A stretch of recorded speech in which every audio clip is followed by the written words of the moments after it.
Құрметті тараптастар, сәлеметсіздер ме? Бүгін өздеріңізге азық-түлік менен емделу жайындағы кеңестеріміздің мазмұнына сәйкес көкөніс шипалы дәрі, яғни көкөніспен науқаста болудың ерекшеліктері жөнінде тоқтала кетейік. Енді осы жөнінде өткенде бір тараптасы маған бір сұрақ қойған еді, осы жөнінде бір кеңес бере кеткен болсаңыз, осы жөнінде сөйлеген болсаңыз деп. Соның сәті бүгін түскен секілді. Енді көкөніспен науқаста болудың қандай ерекшеліктері бар дегенде, мұнда мынау қажетті құрамдардың табылуы оңай болады. Яғни былайша айтқанда көкөніс дегеніміз күнделікті тұрмысымызда өзіміздің табыла беретін өзінің дәмділігі, азықтық қуатының жоғарылығы, тұтынуға қолайлығымен біздің тұрмысымызға сіңіп кіруде. Қазіргі тамақтану өреміз, шаруашылық жағдайымыз және жасаған ортамыздың салыстырмас абзалдық себептерінен біз көптеген жаңа көкөністермен танысу үстіндеміз және жолығып тұтынудамыз. Былайша айтқанда қазір базарлардағы бізге қажетті қанағаттандырып отырған көкөніс түрлерінің барлығы дерлік табыла береді.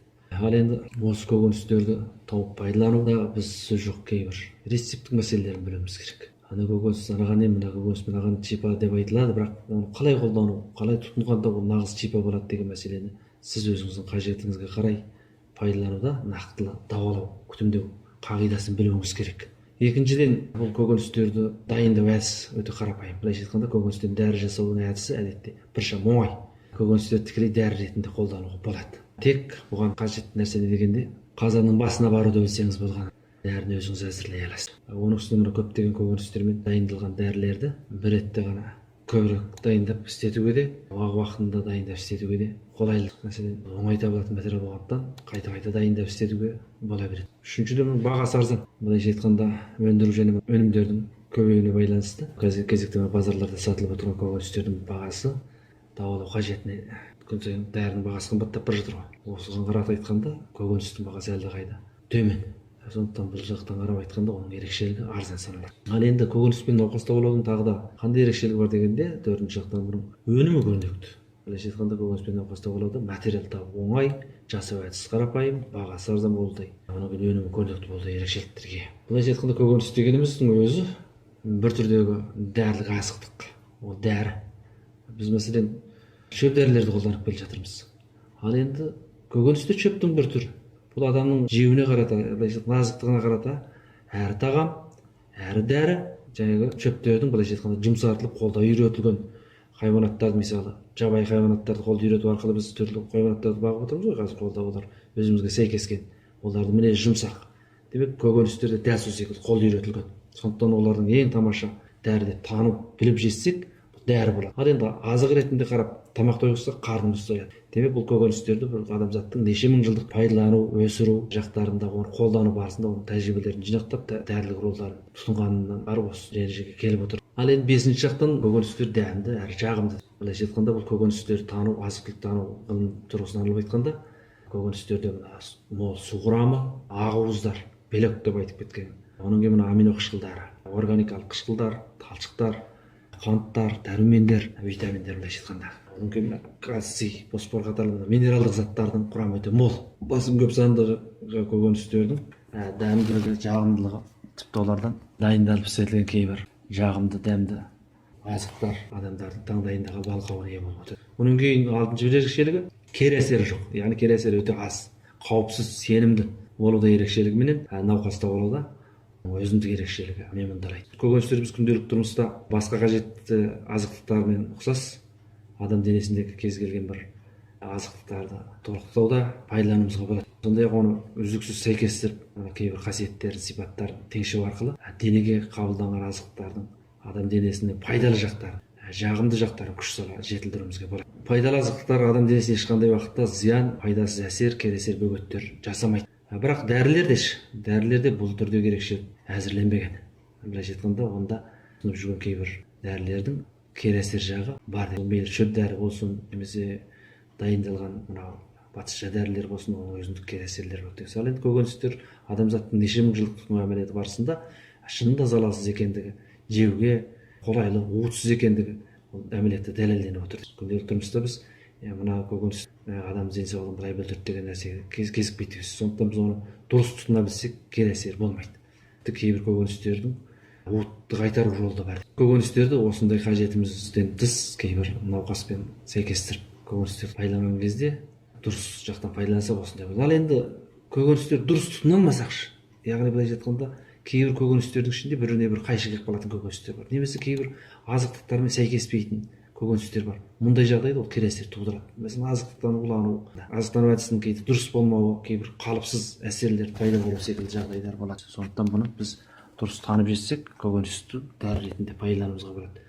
Көп адам ойлауы мүмкін, көкөніс деген қарын тойғызатын нәрсе тұрса, тамақ тұрса онымен қайтып ауырды науқастау алаға тұрсын деп. Бірақ қоректік ғылым тұрғысынан алып айтқанда, көкөніспенен науқастау алып сақайтуға, созылмалы науқастарды емдеуге дәрі ретінде пайдалануға болады. Қандай онда көкөністердің науқастау алудағы ролы бар дегенде, бұл біріншісі көкөніс біз күнделікті ішіп жеу барысында ауру сырқаудың алдын алады. Айтқанда адамдардың қимылы, азықтану және дене тепе-теңдігін сақтау қатарлы жақтарда оңайлықпен ауруға шалдықпайды. Қазіргі заман ең ылғар медициналық зерттеулеріне негізделгенде науқастың пайда болуы көбінесе адам денесінде белгілі бір түрдегі азықтық заттардың кемдігінен немесе дене тепе-теңдігінің бұзылуынан кейбір ойламаған ауру сырқаулардың болатындығы испатталып отыр. Көкөністен науқастау алудағы мақсат адам денесіндегі ең таныс болған кейбір көкөністер арқылы олардың қоректігін толықтап, дене тепе-теңдігін қалпына келтіріп, адам денесінің сыртқы әсерлерге төтеп беру қабілетін жоғарлату, әрі түрлі ауру сырқаудың алдын алу үшін болып табылады. Енді бір жағынан алып айтқанда,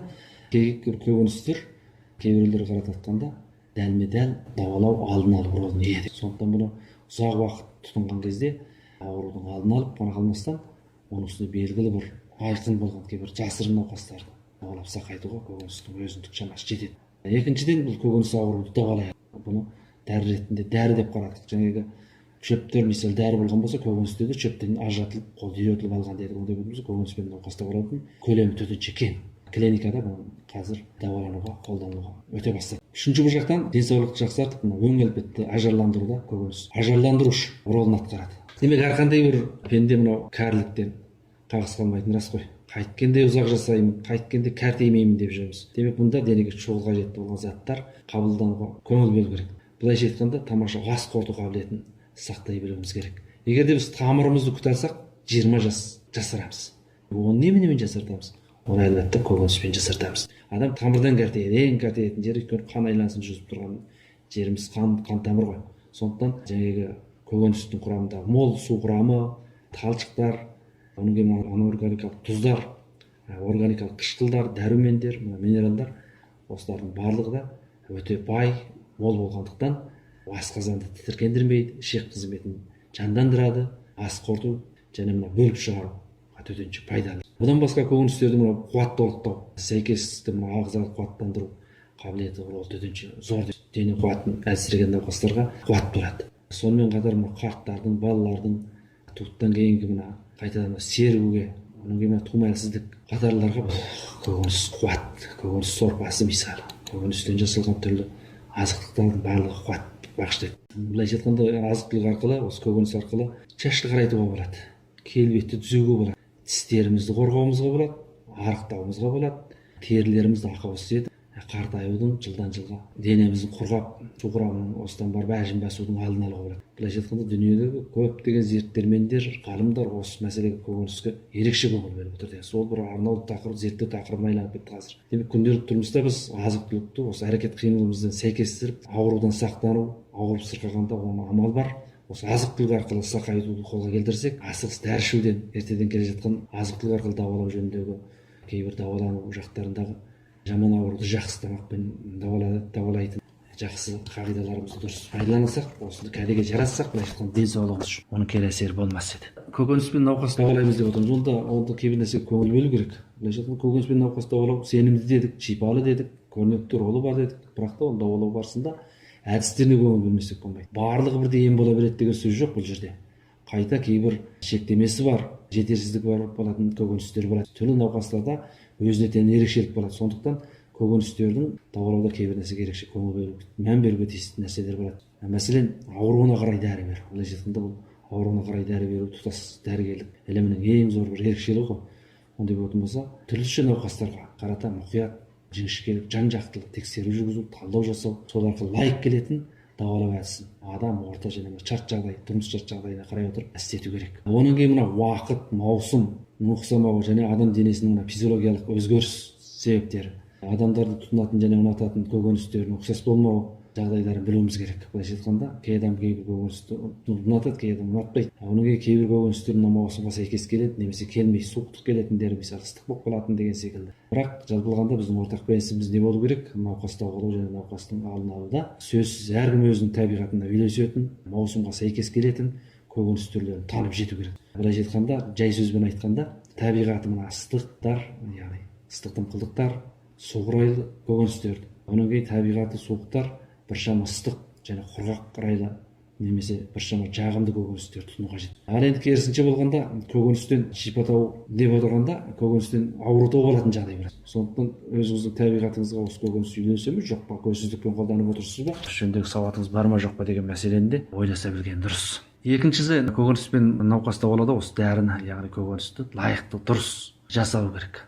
Былайша айтқанда, ұқсамаған көкөністердің өзінің шипалы әсері де ұқсас болмайды екен. Ондай болатын болса, бір түрлі көкөністен неше түрлі әдіс арқылы ұқсамаған қолдану құрамдарды дайындауға, оны тұтынуға, оның шипалы ролын білуге тиіспіз. Демек, оның дайындау әдісі ұқсамаса, тұтыну әдісі ұқсамаса, оның ролы да ұқсас болмайды. Бұны білуіміз керек. Көкөністерді дәрілік құрамдарымен бірге дайындаған кезде кейбір дәрі ретінде дәретіп жасаған кездерімізде оның әдісіне төтенше көңіл бөлу ол өте маңызды. Оған мән берілмейтін болса, жетпекші болған нысанаңыз далаға кетеді. Нысанаға қол жеткізу қиын. Көкөністі дайындаған кезде кейбір дәрілік материалдармен қосып істетуге тура келеді. Онан кейін үшінші бір мәселе, көкөністерді орнында лайықты таңдап алу керек.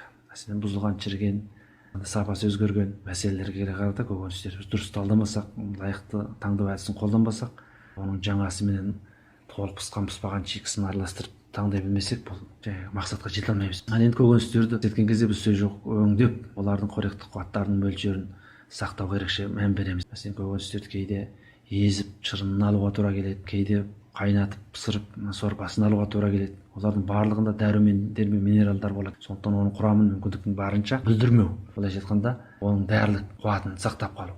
Оның әрқайсысында өз көкөністердің өзіндік ерекшеліктері болады. Сондықтан бұған жеңіл-желпі қарауға болмайды. Буға пісіріп әзірлеу әдісі қатарлы бірқатар әдістер. Мәселен, құрамындағы кейбір нәрселерге көңіл бөлу.